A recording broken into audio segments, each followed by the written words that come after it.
Assalamualaikum warahmatullahi wabarakatuh. Halo anak-anak, apa kabar semua? Semoga selalu sehat ya. Bertemu lagi dengan Ibu Rini Piskasari dari SMP Negeri 2 Bengkulu Utara. Hari ini kita akan membahas materi tentang sistem pernapasan pada manusia, subtema organ-organ pernapasan pada manusia. Tujuan pembelajaran kita hari ini yang pertama, mengetahui apa pengertian dari bernapas. Yang kedua, mengidentifikasi apa saja organ-organ yang termasuk ke dalam organ pernapasan pada manusia. Yang ketiga, mengetahui proses apa saja yang terjadi pada masing-masing organ yang termasuk ke dalam organ penyusun sistem pernapasan pada manusia. Oh ya anak-anak, kalian tentu tidak asing dengan kata bernapas. Ada yang tahu apa pengertian dari bernapas? Bernapas adalah proses menghirup oksigen dan mengeluarkan karbon dioksida. Nah, selain gas karbon dioksida, ternyata ada gas lain yang dikeluarkan bersamaan dengan pengeluaran karbon dioksida pada proses pernapasan. Kira-kira apa ya? Ada yang tahu? Coba anak-anak bayangkan ketika anak-anak bernapas di depan cermin atau kaca. Cermin atau kaca yang tadinya bening akan menjadi buram. Kenapa ya? Hal tersebut terjadi karena terdapat gas buang berupa H2O atau uap air ketika kita melakukan proses pernapasan. Secara lengkap, bernapas adalah proses menghirup oksigen dan mengeluarkan karbon dioksida dan uap air.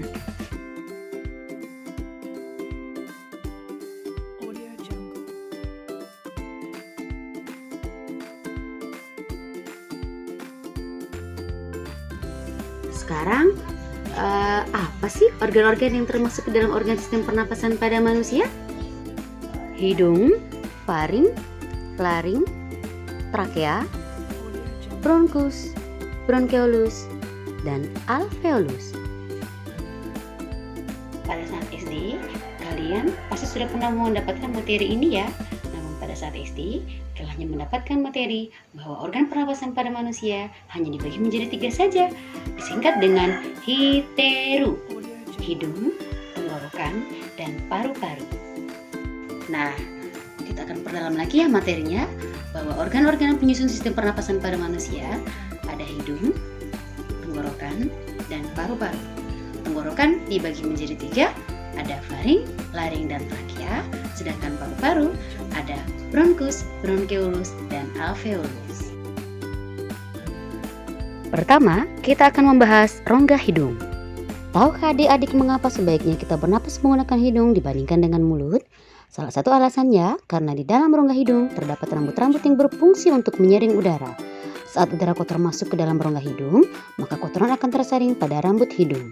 Tapi, jika kita bernapas menggunakan mulut, tidak ada yang dapat menyaring udara dan kotoran tersebut. Selain itu, dalam rongga hidung, udara yang masuk akan dihangatkan oleh kapiler darah dan dijaga kelembabannya oleh selaput lendir. Jadi, dalam rongga hidung terdapat 3 perlakuan, yaitu penyaringan udara, penghangatan, dan pengaturan kelembaban. Yang kedua, faring. Faring disebut juga dengan tekak. Letaknya terdapat pada persimpangan antara rongga hidung, tenggorokan, dan juga kerongkongan. Kok disebut persimpangan? Seperti jalan ya. Faring disebut persimpangan karena letaknya di tengah-tengah antara rongga hidung, tenggorokan, dan kerongkongan. Fungsinya menyalurkan udara pernapasan dari hidung ke laring. Selanjutnya, laring. Coba anak-anak pegang bagian leher kemudian berbicara. Adakah yang bergetar? Nah, yang bergetar adalah pita suara. Letak pita suara berdekatan dengan laring. Pada laring terdapat katup epiglotis yang dapat membuka dan menutup bagaikan pintu gerbang. Saat kita bernapas, maka katup epiglotis akan menutup bagian kerongkongan. Tapi, saat kita sedang makan, katup epiglotis akan menutup bagian tenggorokan. Hal ini bermanfaat agar saat kita makan tidak tersedak.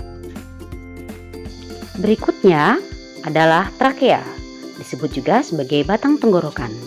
Strukturnya mirip seperti cincin yang bertumpuk-tumpuk dan terbuat dari tulang rawan. Pada bagian ini terdapat silia atau rambut halus yang fungsinya sama seperti rambut yang ada di hidung, yaitu untuk penyaringan. Pada saat udara kotor tidak bisa tersaring oleh rongga hidung, maka akan tersaring di trakea menggunakan silia. Setelah melalui trakea, udara pernapasan selanjutnya masuk ke paru-paru melalui 3 saluran bercabang, yang dimulai dari bronkus, yang merupakan cabang dari trakea, kemudian bronchiolus, cabang dari bronkus, dan yang terakhir alveolus. Alveolus ini bentuknya mirip seperti buah anggur, yang tugasnya adalah sebagai tempat pertukaran antara oksigen, karbon dioksida, serta uap air. Sampai di sini saja pertemuan kita kali ini. Sampai jumpa di video selanjutnya. Assalamualaikum warahmatullahi wabarakatuh.